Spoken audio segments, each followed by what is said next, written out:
Dans la micro-nouvelle d'aujourd'hui, en fait, je vais te lire un extrait de mon recueil « Promenons-nous tant que la mort n'y est pas ». Et plus précisément, en fait, je vais te lire le début de la nouvelle qui s'appelle « Le train ». Il devait partir d'ici au plus vite, c'était une évidence. Mais comment pourrait-il passer inaperçu dans cette foule ? Il y aurait bien une personne ou deux capable de le reconnaître, il en était certain. Que se passerait-il alors si on le surprenait à fuir la ville comme un lâche ?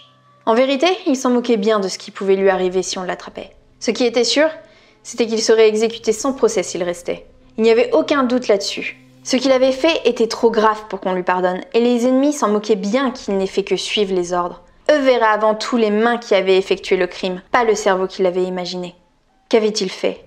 Comment en était-il arrivé là ? Il n'était pas un mauvais type au fond. Il n'avait jamais voulu faire de mal à ses enfants, ni à ses vieillards. Il avait simplement oublié qu'ils étaient eux aussi humains.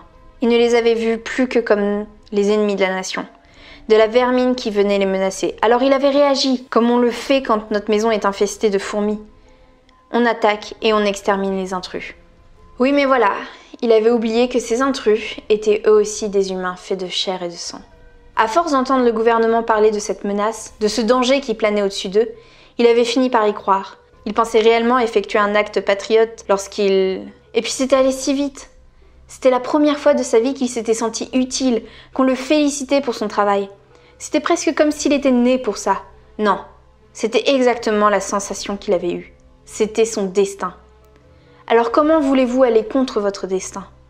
À aucun moment il n'avait songé à tout remettre en question. Encore une fois, c'était allé bien trop vite. Il était incapable de dire exactement à quel moment il avait fini par accepter l'idée qu'il était payé à tuer des êtres humains. Il ne se souvenait même plus si ça l'avait dérangé au début. Sûrement. Il n'était pas non plus un psychopathe, mais apparemment, cela ne l'avait pas bousculé au point d'y renoncer. Et puis, il y avait eu ce jour, ce meurtre de trop.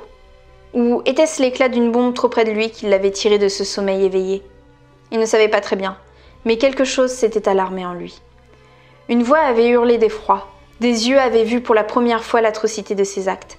Des mains avaient réalisé la gravité de leurs gestes. Et comme ça, comme si quelqu'un avait subitement allumé la lumière, il avait perçu la scène pour ce qu'elle était réellement, un meurtre. Avant, pour lui, c'était une régulation de la population, une sélection des gènes pour éliminer ceux qui nuisaient à l'humanité. Mais après cet électrochoc, il avait compris que tout cela n'était que des foutaises. C'était juste une exécution sans réel motif. Et ça l'avait dégoûté. D'un seul coup, ce qu'il avait effectué durant des années de guerre sans sourciller lui était devenu insupportable.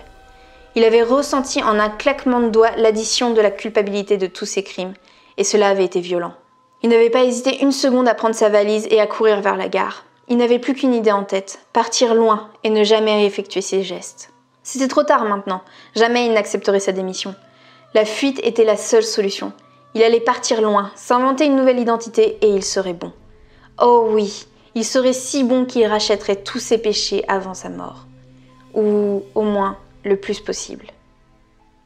Pour retrouver la suite de cette nouvelle, c'est simple.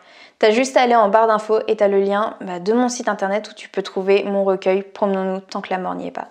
En tout cas, je t'embrasse fort, c'était Mélanie.